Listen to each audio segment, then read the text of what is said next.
ओम नमो अरिहंताणं नमो सिद्धाणं नमो आयर्याणं नमो वज्रायाणं नमो लोये सव्यसाहूरं मंगल में मंगल करं वीतराग विज्ञान नमो ताहि जाते भय करि मंगल करियो माँ ग्रंथ करण को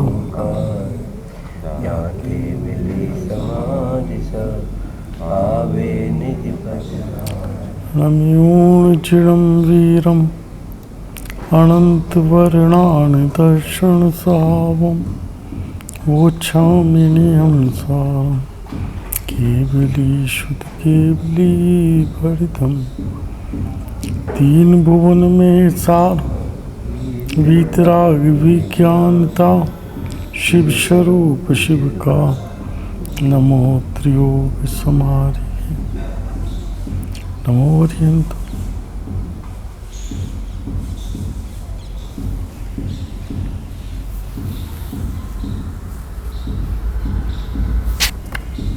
श्री मोक्षमा प्रकाशक हमारा शायद बहुत दिन में हम लोग बैठे हैं, इसलिए कंटिन्यूटी नहीं बन रही एकदम। हमारा सिद्ध परमात्मा तब के स्वरूप का चर्चा हुई थी और आज विषय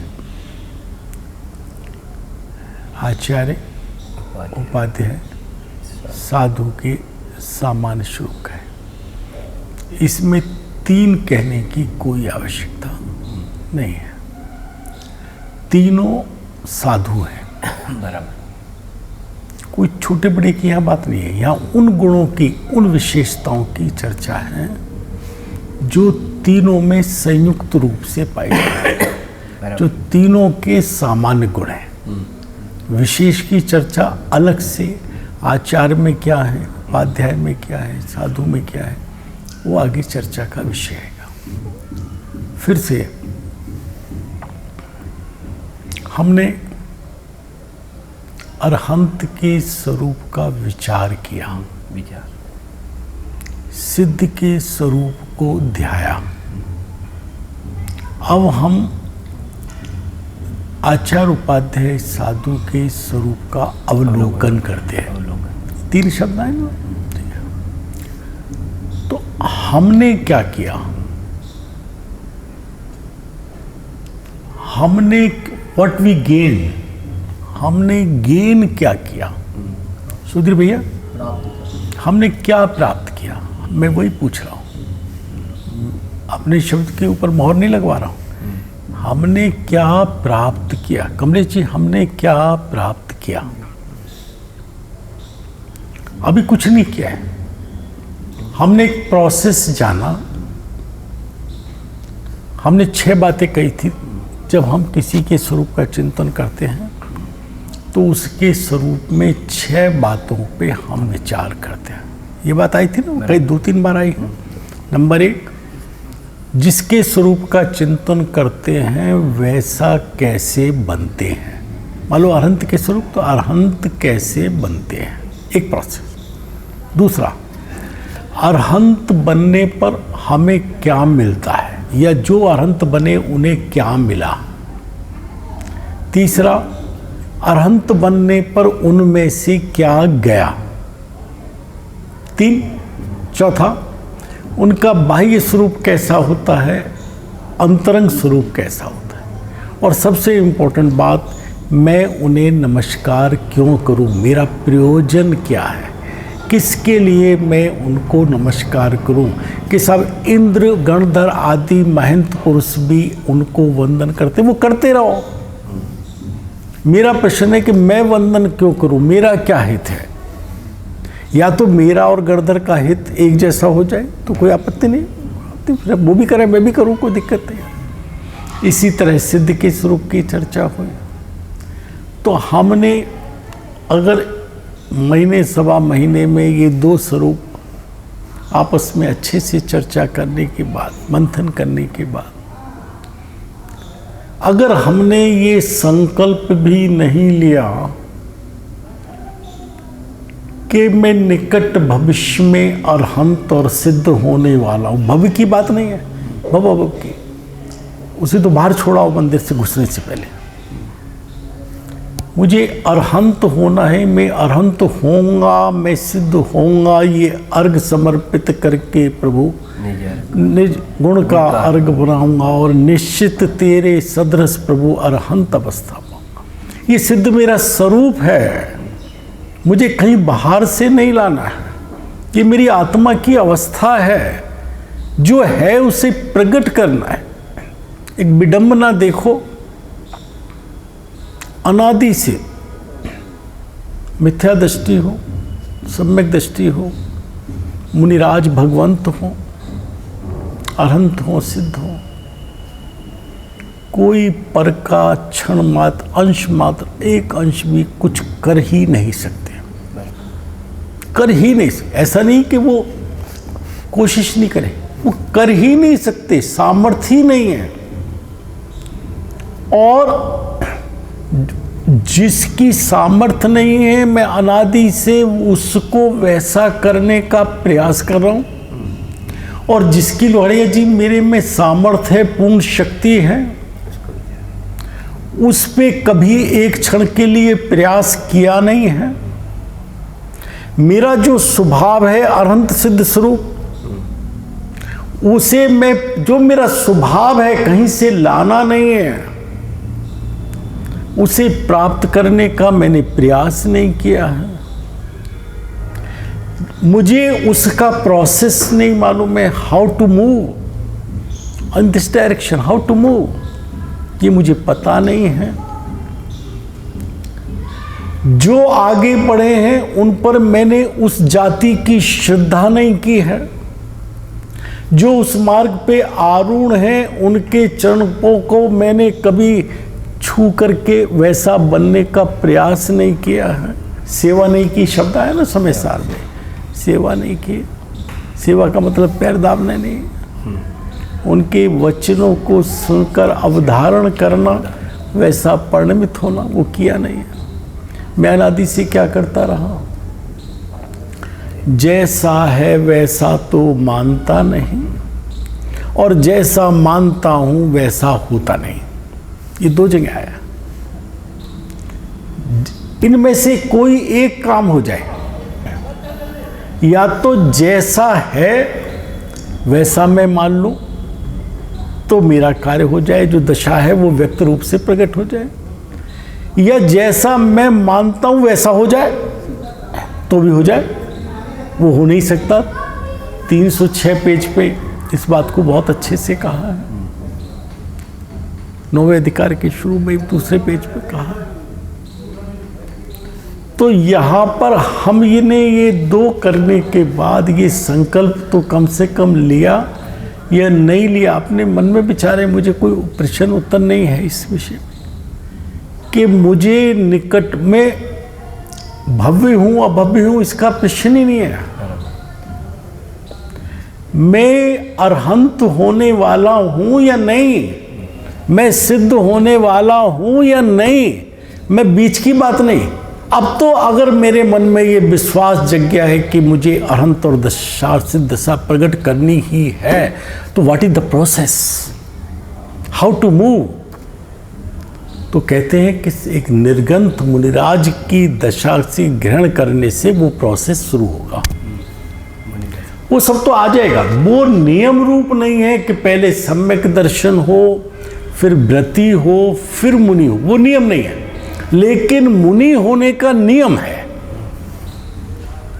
जो कहते ना हम मुनि को नहीं मानते, हम ही मुनि को मानते हैं, हम ही मानते हैं। सचिंदर जी, हम ही मानते। तो मैं उस प्रोसेस पे, उस दिशा में कदम बढ़ाऊं, उससे पहले मुझे ये जान लेना चाहिए, जिस दिशा में मैं संकल्प कर रहा हूं, कदम बढ़ाऊं, वो मुनि भगवान तो होते कैसे हैं? क्या मेरे में उन जैसी कुछ वैराग्य, ज्ञान वैराग्य शक्ति का प्रकटपना कुछ हुआ है क्या? ज्ञान वैराग्य शक्ति की बात आई ना संसार में, आपने भी कल परसों में किसके शब्द, वो हुआ है क्या? या मैं केवल एक वेश धारण करना चाहता हूं, किसी प्रयोजन से, किसी स्वार्थ से, मान से, बड़ाई से? तो तू तो पाप कर रहे भाई, तू कहां जाएगा? तेरे अभाग्य की महिमा हमसे तो नहीं हो सकती। हमें तो उसका विचार करने पर ही समता आती। ज्ञानी जीवों को द्वेष नहीं आता, समता आती है, करुणा आती है। वो विषय तो जहाँ से मैंने ये 2 लाइन कही, वो विषय तो दूसरा है। मैंने यहाँ इसको जोड़ा वैसे, क्योंकि यदि उसका स्वरूप समझे बिना, भाई जी हमारे में से ये प्रश्न उठा था, उसका स्वरूप समझे बिना मैं मुनि दीक्षा अंगीकार कर लूं तो मेरे सामने बहुत सारे प्रश्न आ जाएंगे। मुझे मुमुक्षु स्वीकार करेंगे नहीं करेंगे, मुझे आहार देंगे नहीं देंगे, ये बहुत सारे प्रश्न आ जाएंगे ना। तो जो उत्तर मैंने दिया था वही मैं कहता हूं, तुझे निर्णय ये कर, तुझे बनना क्या है, तेरा गंतव्य क्या है? कि साधुपना तेरा गंतव्य है या सिद्धपना तेरा गंतव्य है? और सिद्धपना गंतव्य है तो बीच का पड़ाव अरहंतपना आए बिना रहेगा नहीं। और साधुपने में वो जो साधु, उसका एक प्रोसेस है, उसके लिए तू भावलिंगी साधु होगा तो वहां तक पहुंचेगा। तो तू भावलिंगी होना चाहता है या द्रवलिंगी होना चाहता है या कुलिंगी होना चाहता है? द्रवलिंग भी पूजनीय है,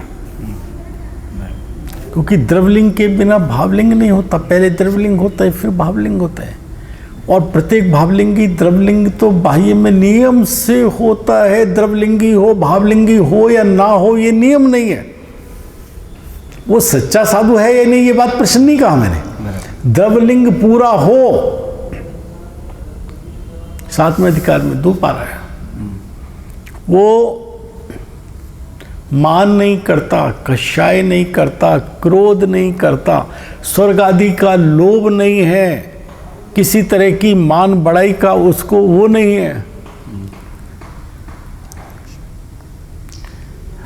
अगर ऐसा हो, क्रोधमान माया तो ग्रेवक पर्यंत कैसे जाए? नहीं जा सकता, नहीं जा सकता। भावलिंगी ना हो ये तो चलेगा वहां तक, 9वें ग्रीवक तक जाने में। लेकिन अगर ये मान, क्रोध, मान, माया, लोभ अंतरंग में है, जिनवाणी के सूत्र से उसे वाचन करने में भय नहीं लगता है, जिन आज्ञा भंग करने का भय बहुत है, 3 बार पहले अधिकार, उसे भय नहीं है, 9वें ग्रीवक नहीं जा सकता है। और उसकी क्या महिमा है? अनंतवार ग्रीवक पद पै निज आत्म ज्ञान बिना सुख लेश। जो मेरा प्रयोजन था, जे त्रिभुवन में जीव अनंत सुख चाहे, वो जो मेरा प्रयोजन है प्रत्येक जीव का, उसकी रेखा भी मुझे नहीं मिली, अंश भी मुझे नहीं मिला। तो एक बार तू साधु हो जा, और भावलिंग अगर तेने प्रकट किया, सम्यक्त को एक प्रोसेस है, सम्यक्त के साथ साधु हो जा, फिर तेरे सारे प्रश्न खत्म हो जाएंगे। मुझे कौन स्वीकार करेगा, कौन नहीं करेगा, ये प्रश्न नहीं रहेगा। जी आहार में, आहार के लिए होना ही क्या साधु, या आत्मा में निराहारी स्वभाव को प्रकट करने के लिए होना है। या आहार मेरा स्वभाव नहीं, उससे अलग हटकर निराहारी स्वभाव में स्थित होने की बात है। मैं आहार की चिंता कर, क्या मिलेगा?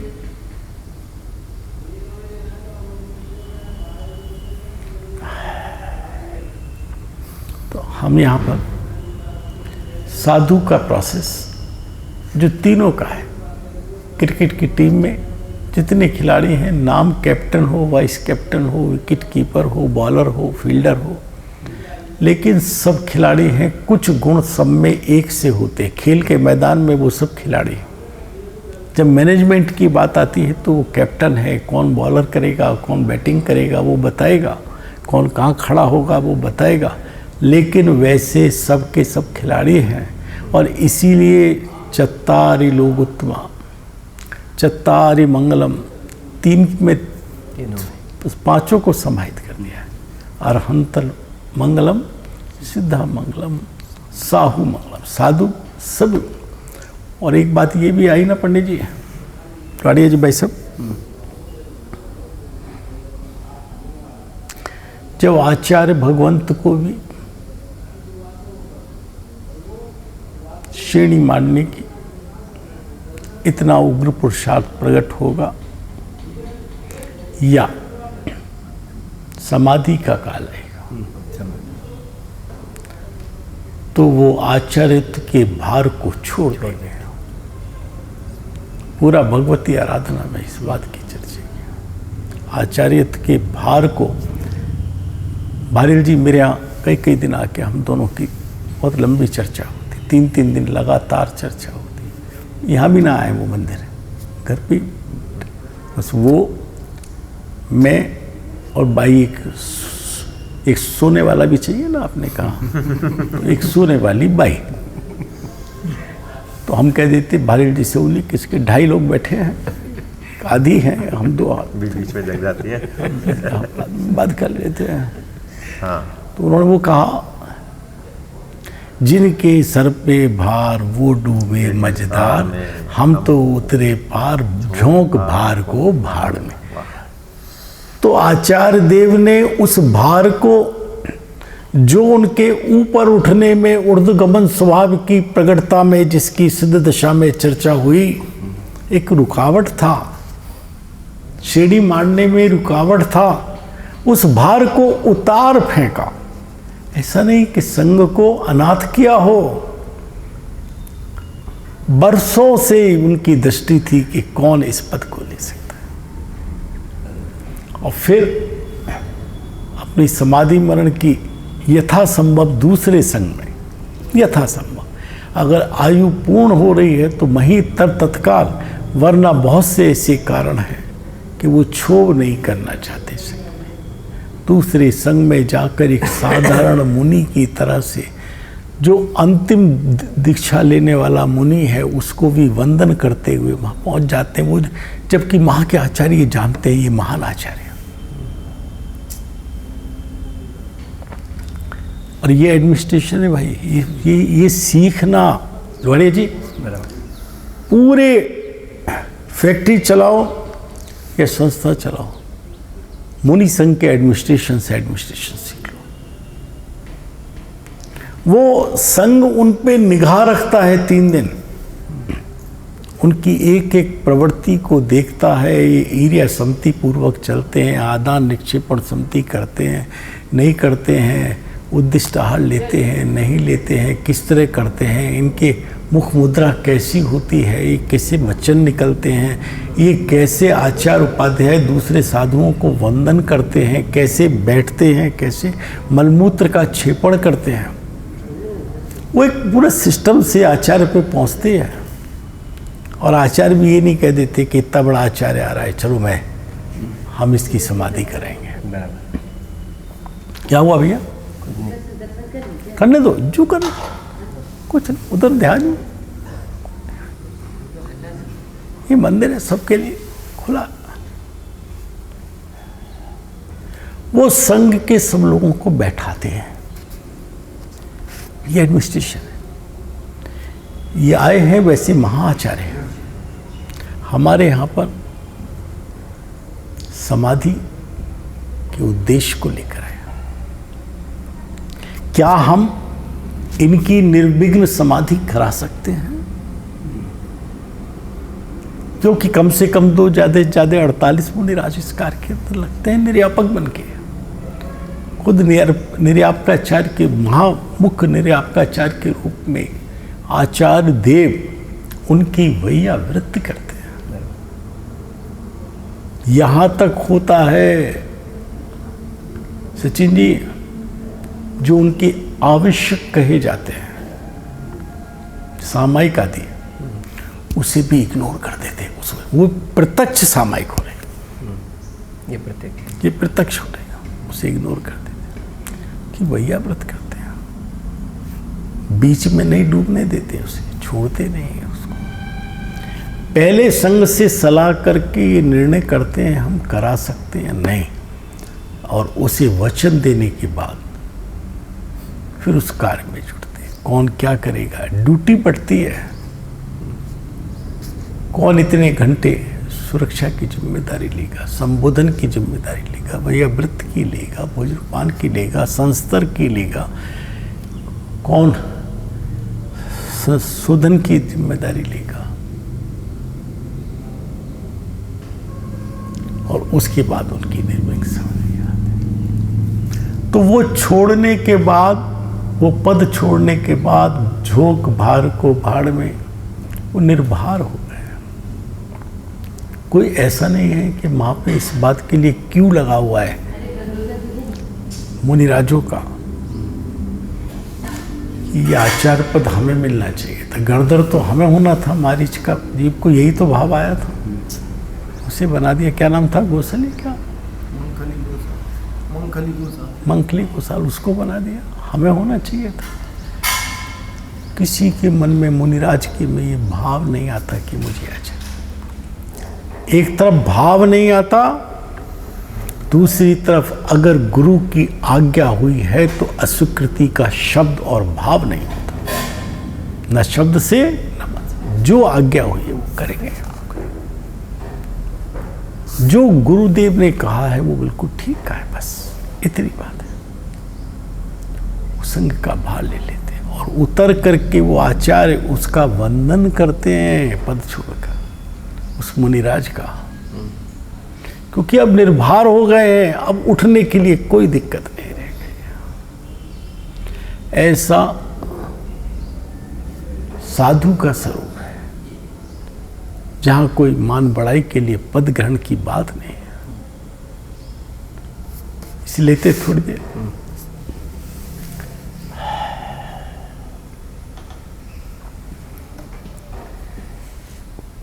आचार उपाध्याय साधु का सामान्य स्वरूप। अब आचार उपाध्याय साधु के स्वरूप का अवलोकन करते हैं। कब करते कमलेश जी? कब करते हैं? इस समय। अब आज अरहंत और सिद्ध के स्वरूप का यथावत चिंतन करने के बाद जिनवाणी माँ ने जैसा स्वरूप बताया उसका अंतरंग में घोलन के बाद अब उसके प्रोसेस के स्वरूप। आपका एक संस्कृत में शुरू में शब्द आता है ना, अथ। अथ का क्या अर्थ है? कालवाचक है ना। अब तब जब, लेकिन अमृतचंद आचार्य देव ने कहा ये मंगल का सूचक है कि अब तक जो हुआ वो हुआ, अब यहाँ आ जा, अब भेद ज्ञान में आ जा। अथ, अब वैसे कालवाचक है, लेकिन अब आचार उपाध्याय साधु के स्वरूप का बताएंगे भैया। वहाँ पे कहा विचार करते हैं, यहाँ ध्याते या अवलोकन करते, क्यों कहा? वो बातें तो बहुत हो गई हमारी खुल के। अब शब्द है कि अवलोकन कैसे करते हैं। अवलोकन, यहाँ पे अवलोकन उनके लिए क्यों शब्द, एक शब्द टोडरमल जी का इधर से उधर नहीं कर सकते भाई जी, अधिकार नहीं है। क्योंकि वर्तमान में इस भरत क्षेत्र में, इस हुंडा सर्पणी या पंचम काल में, यहां पर अरहंत और सिद्ध प्रत्यक्ष रूप से नहीं है, नहीं है विदेश क्षेत्र में है। यहाँ से भी हो सकते हैं, यदि उनको कोई डाल जाए देव, तो यहाँ से भी श्रेणी मांड के मोक्ष पधार सकते हैं, यहाँ पे भी सिद्ध दशा आ सकती है। लेकिन सिद्ध का तो स्वरूप निकल परमात्मा होने से हम उसको चिंतन भी करते हैं तो जिनवाणी या गुरु आज्ञा के अनुसार करते हैं। इसीलिए अरहंत के स्वरूप का नाम लिया पहले पंच परमेष्ठी में, क्योंकि उनसे हमें हितोपदेशक बना भी प्राप्त होते हैं। लेकिन मुनिराज साधु पंचम काल के अंत तक इस भरत क्षेत्र में अभाव नहीं होगा। हमारे ज्ञान के क्षोभसम की बात अलग है कि हमारे ज्ञान में आए ना आए। भरत क्षेत्र बहुत बड़ा है, किस क्षेत्र में, 8वें अधिकार में ये बात कही है, वो कहाँ दर्शन हो, हमारा उतना पुण्य हो या ना हो। नंबर 2, हमारे ज्ञान का वैसा क्षोभसम हो या ना हो, लेकिन अंत तक वीतरागी विरागी मुनिराज, आर्यका माता, शावक शावका का अभाव नहीं होगा। ज्ञानार्णव में कहा है 5-4 होंगे। टोडरमल जी साहब ने कहा है कि वो बहुत अल्प होंगे, इसलिए उंगलियों पे गिनने लायक या 2-4। ऐसा नहीं कि 2-4 ही होंगे, ज़्यादा भी हो सकते हैं, कम भी हो सकते हैं, उसकी संख्या केवल ही परमात्मा जाने, हमारे विषय कहाँ है। लेकिन है ये जिनवाणी कहती अभाव नहीं, उनका अवलोकन हो सकता है। ठीक है भाई जी। और द्रवलिंग का तो अवलोकन हो ही सकता है, लेकिन आज तो हमें द्रवलिंग भी दिखाई नहीं देता है, नहीं दिखाई।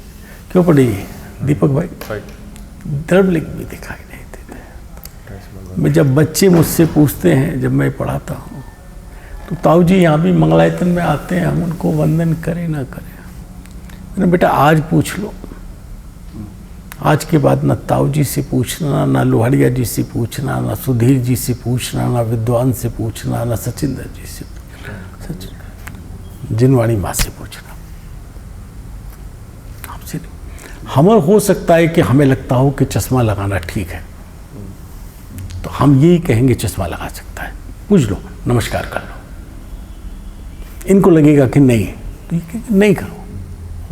मेरा प्रश्न होगा कि एक चश्मा रखेगा या 2 रखेगा, उसके साथ डब्बी रखेगा या नहीं रखेगा, उसे लेंस को साफ करने को कपड़ा रखेगा नहीं रखेगा। जब जंगल में, इसमें लिखा है वन खंड आदि में निवास करते हैं,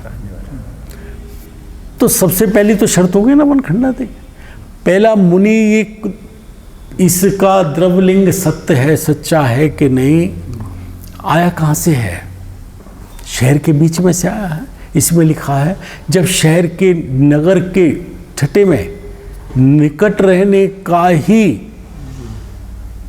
मना है, तो नगर में रहने का तो सीधे मना हो ही गया है। कैसे रह सकते हैं? तो क्या करेगा? डंडा रखेगा बंदर को भगाने को, बंदर न ले जाए। फिर याचना वृत्ति करेगा, भाई सब चश्मा टूट गया बनवा दो, किसी से आंख टेस्ट करवा दो। अरे सिंह वृत्ति होती है मुनिराज की। स्पष्ट लिखा है चरणान योग के ग्रंथों में, जिसने भी अध्ययन किया हो, कई जगह दिखा दूंगा। जंगावल और नेत्रवल कम हो जाने पर मुनिराज के सामने सिर्फ 2 ही ऑप्शन है, या तो दीक्षा छेद के वस्त्र धारण कर ले, शावक बना जाए, और या समाधि ले ले। स्पष्ट जंगावल और नेत्रवल। समंतबद्ध आचार्य को रोग हो गया, समाधि की बात की, आचार्य ने मना किया, नो अभी आयु बहुत है, प्रभाव ना हो गए, दीक्षा छीन दी, वैष्णव मंदिर में रहे। रोग दूर होने पर पुनः प्रायश्चित लेकर के दीक्षित होकर जैन धर्म की महान प्रभावना की। विष्णु कुमार मुनिराज को, ये 700 मुनिराज को बचाने का भाव आ गया। क्षुल्लक महाराज की कहने पर विक्रिया रिद्धि सिद्ध हो गई है, इसका ज्ञान हो जाने पर उस वेश में नहीं चले गए। राजा को समझाने तक तो गए, भाई को, लेकिन फिर उसको छेद दिया दीक्षा को। इसमें कहा है 8वें अधिकार में, ये कोई इसको नजीर नहीं बनाना, ऐसा करना ये अच्छा मार्ग नहीं है कि उच्च पद को छोड़ के नीचे। लेकिन ऐसा उनका अनुराग हुआ था, वात्सल्य हुआ, धर्मानुराग, उसकी वजह से उनकी प्रशंसा की जाती है। फिर जिसके लिए प्रायश्चित लेना पड़ा और वो दीक्षा की लाइन में सबसे पीछे हो गए, ऐसा नहीं करना। लेकिन दो ही मार्ग है, ईरिया समति से कैसे चलेंगे दिखता नहीं है कि डोली में चलेंगे। 2 नेत्रों से देखते थे, अब 10 देखेंगे, 4 उठाने वाले, हम बैठने वाले। 10 आंखों से एक साथ हम तो जमीन सोध के चलेंगे, बहुत अच्छा, ऐसा भी करें। आहार का शोधन कैसे करेंगे? पड़ोसी से कराएंगे। जो खड़े होके मूल गुण है, आहार लेना एक बात, तो दूसरों के सहारे से खड़े होंगे, नीचे अंजलि पुटकी नीचे लगा लगा के हाथ भोजन लेंगे। अगर तेरी सामर्थ्य है तो समाधि ले ले, और सामर्थ्य नहीं है तो दीक्षा छीन दे। चश्मा भी ग्रहण कर, कपड़े भी ग्रहण कर, और योग हो जाए तो फिर दोबारा प्रायश्चित लेके ले लेना, वो तो बनेगा, लेकिन ये नहीं बनेगा। तो मैं बच्चों से कहता हूँ, जिनवाणी माँ से पूछो, इतनी जिनवाणी रखे हो कि सबको फ्री है कि उठा के ले जाओ, जौन सी चाहिए, सिर्फ पढ़ो बेटा।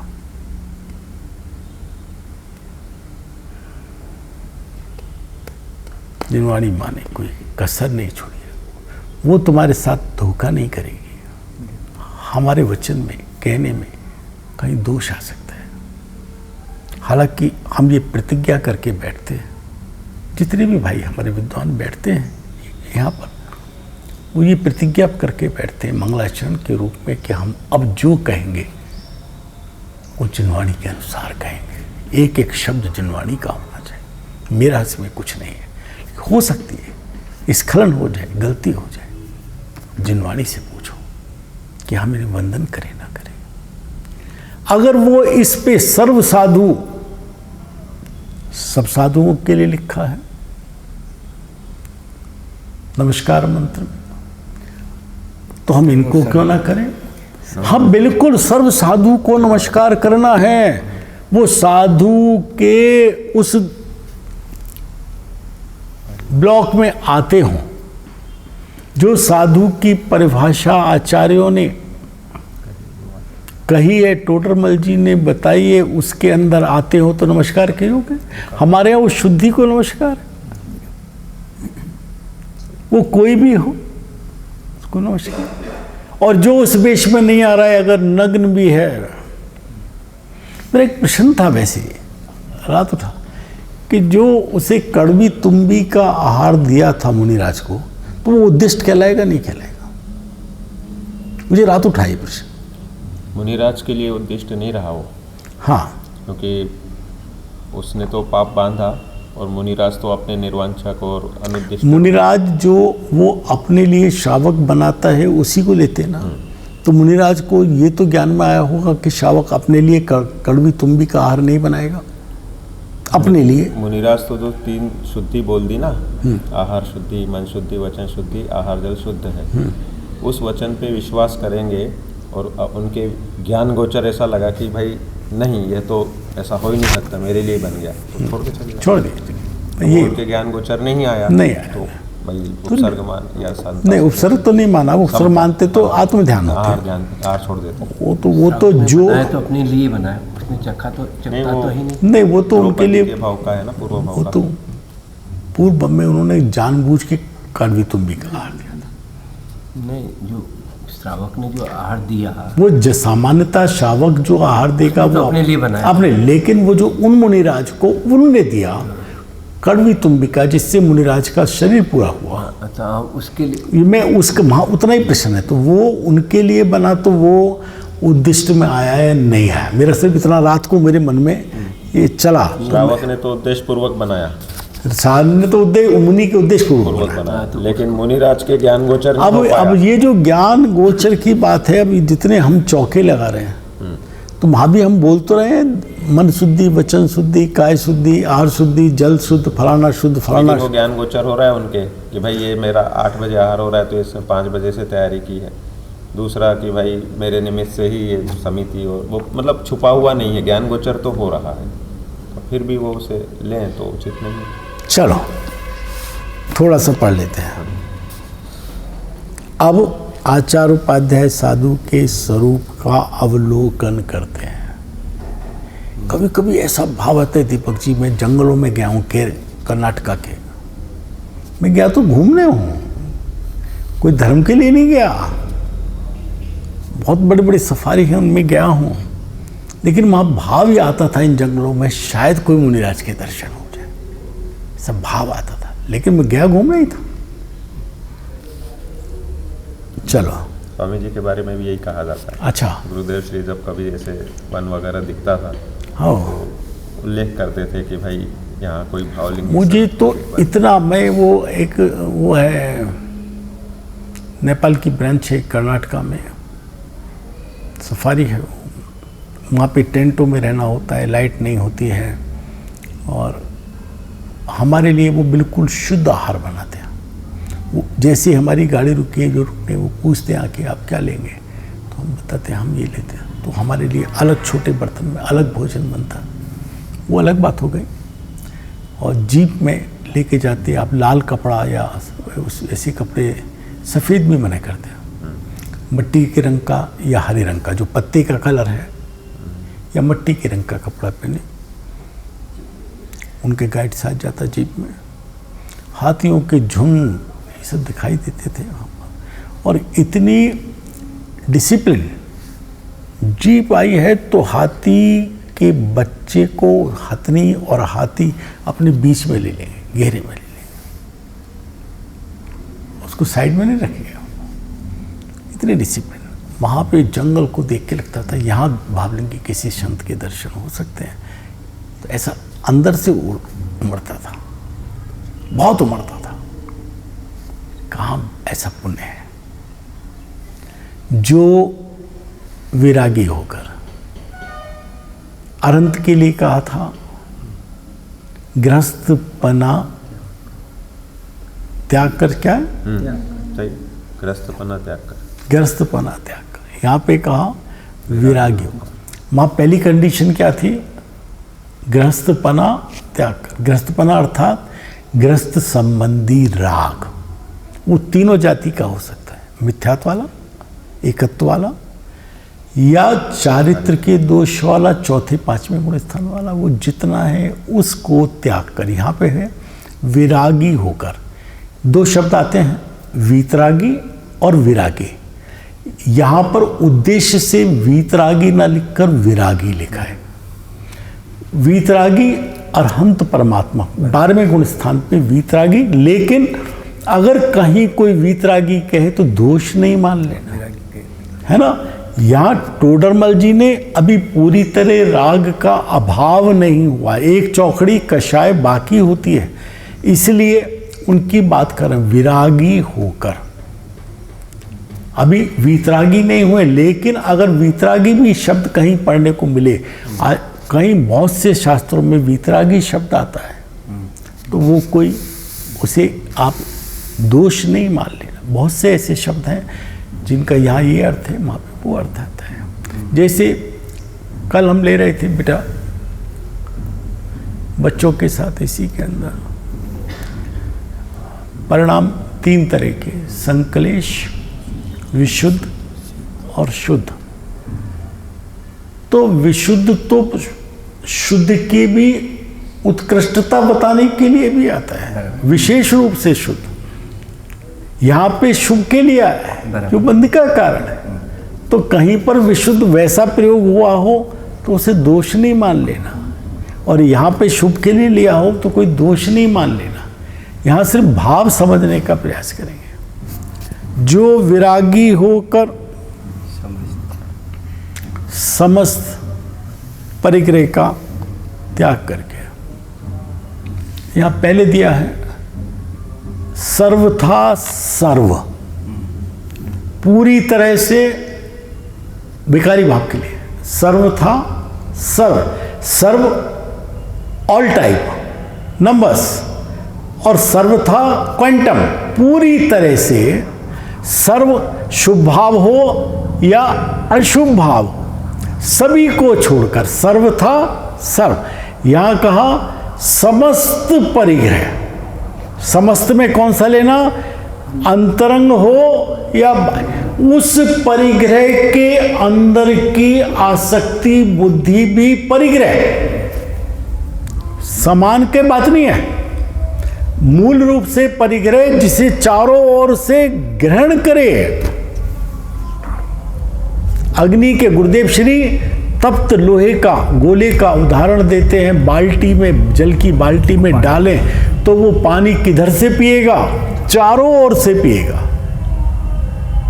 मेरा शरीर से एक तत्व किस तरफ से है, खोपड़ी की तरफ से या पैर की तरफ से है, समस्त ओर से है। ये सबसे बड़ा मुझे परिग्रह रूप, मुझे जब तक नजर नहीं आएगा तब तक परिग्रह का नजर आएगा। कोई सुसाइड करने की बात नहीं है। पूज्य गुरुदेव ने कहा है ये शरीर तो तुझे छोड़ ही जाएगा, गुरुदेव के वचनामृत में, तू इसे आज छोड़ दे। ये शूरवीरों का काम है। आज छोड़ दे का मतलब सुसाइड कर ले नहीं, इसके प्रति का ममत्व राग छोड़ दे। ये तो तुझे अपने समय पे छोड़ जाएगा, ये तो बिल्कुल निस्वार्थ है, इसे तेरे से कोई लगाव नहीं है। तू इसका ममत्व तू करता है।